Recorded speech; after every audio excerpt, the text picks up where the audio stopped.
So during embryonic development, the type of cell that begins forming the connective tissues is the mesenchymal cell.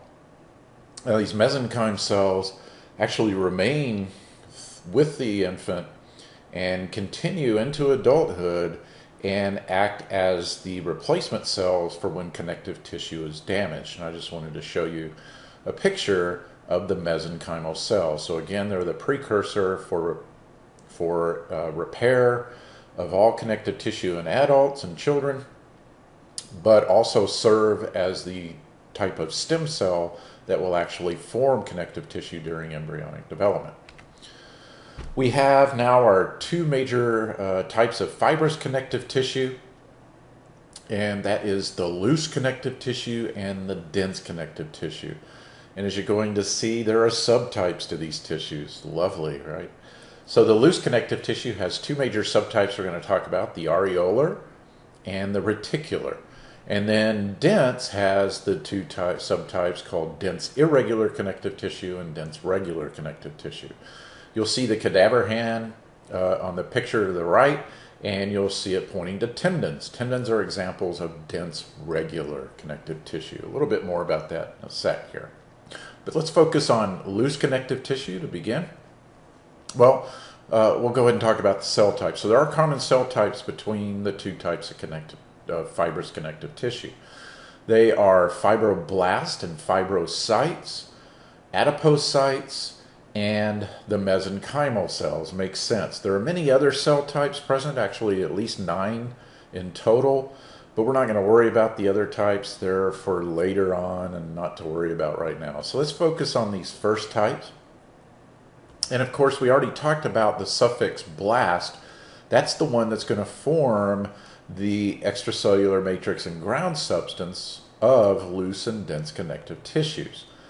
You'll notice the prefix fibro. So when you see the prefix fibro, we're talking about the fibrous types of connective tissue. We'll have prefixes for the other types here as we continue.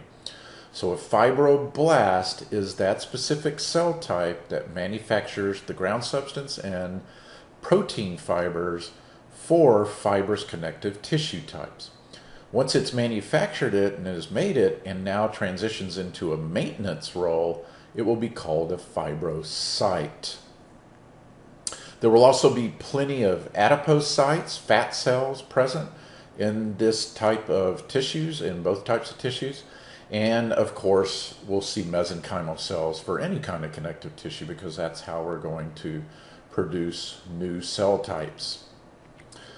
So loose connective tissue has the 3 major proteins arranged in random orientation. It is got tons of blood vessels. Okay, so we had epithelial tissue, the basement membrane, and then right underneath it is going to be this type of tissue, the loose connective tissue. So we're going to have these 3 protein fibers arranged in random directions. We're going to have tons of blood vessels that go right up to the basement membrane. This is going to serve as the underlying framework for all epithelial tissue. This is also where we're going to see tremendous numbers of white blood cells and these types of cells called mast cells. Let's discuss both of these. So the white blood cells are there because obviously the most likely way for something to get into the body, other than through the cavities that enter the body, is through damage to the skin. So it makes sense to have all these types of white blood cells just below the epithelia and to protect from bugs or enemies invading through openings and gaps in the epithelia. So if you already have the white blood cells there, you're going to stop a potential infection in its tracks, hopefully. Now the mast cells are there to help with this process. Mast cells store tremendous amounts of the transmitter known as histamine. And histamine is going to start the inflammatory response. It's going to start blood vessels to leaking, and they're going to leak all these white blood cells that are going to enter the area. So both of these cell types are there to deal with damage to the to the epithelia. So the first subtype of loose connective tissue is areolar. This is the type just beneath the basement membrane. It has what is called a viscous ground substance, so it's not watery and liquidy, but it is a little bit thicker. But it is certainly the most fluid or semi-fluid of all the ground substances in any of the connective tissues. Elastic fibers are quite common here because they're going to allow for stretchability, right? Grandma comes up, pinches your cheek, twists it a little, yet it goes right back to normal. That's because of the presence of areolar connective tissue. It's found underneath all epithelial tissue, so it's the most widespread connective tissue in the body because we are covered entirely by skin and hence epithelial tissue, stratified squamous, remember? And so it also holds blood vessels. Tons of capillary beds are going to be found here as well. Beautiful pictures of it being displayed here. We have again on the left an actual photomicrograph, and on the right the illustration of that, and you can see that it is just beneath the skin here, and we see all the types. We see fibroblasts here, we see collagen fibers, elastin fibers, and lots of ground substance, obviously not very thick though because it is whitish in appearance. So that's areolar connective tissue, considered loose connective tissue. So the other type of loose connective tissue is called reticular connective tissue. So loose connective tissue is found the most widespread in the body. The areolar portion of it is the most widespread type of connective tissue. Reticular involves the presence of reticular protein fibers, and they are what are stained here in this particular picture. You can see some white blood cells present as well, but we're focusing on the fibers here. And what they're doing in this particular picture is they are forming a netting. And this netting is going to be filtering fluid called lymph fluid entering this particular structure called the lymph gland. And it's entering and it begins getting filtered. What we're trying to filter is the presence of bacteria, perhaps. And present in here will be tons of these white blood cells, and if we filter a bacterium, those white blood cells are right there to begin attacking.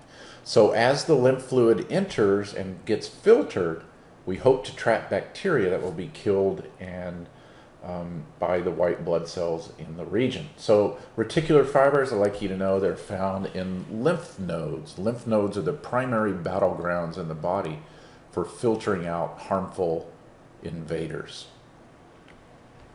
The next type is the dense irregular type of connective tissue. Here we are largely talking collagen.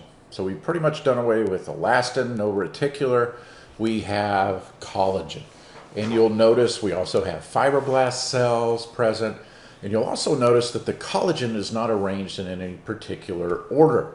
It's all randomized. And the randomization of this tissue confers its function. And what its major function is to serve as capsules around organs. You'll also see this below the loose areolar connective tissue and skin. So if we have the epithelial tissue, the basement membrane, then we'll have loose areolar, then just beneath that will be the dense irregular connective tissue. And it provides a good framework for further attachment to deeper components of the body. So organ capsules are what it functions as. It's a great way of protecting organs. The other type is the dense regular, and we're going to see dense regular here. The collagen fibers are orienting themselves into a parallel order, and this parallel order will confer great strength to this type of connective tissue. Ground substance in the dense is becoming more firm, more gel-like, if you will, than we saw with the loose areolar. So this will be found in ligaments. Ligaments are structures that connect bone to bone, like your ACL that connects as function in the knee. And then we'll have also see it in tendons. Tendons connect muscles to bone. So obviously in both those locations, tendons or ligaments, you really need some durable, tough types of tissue, and that's what dense regular is all about.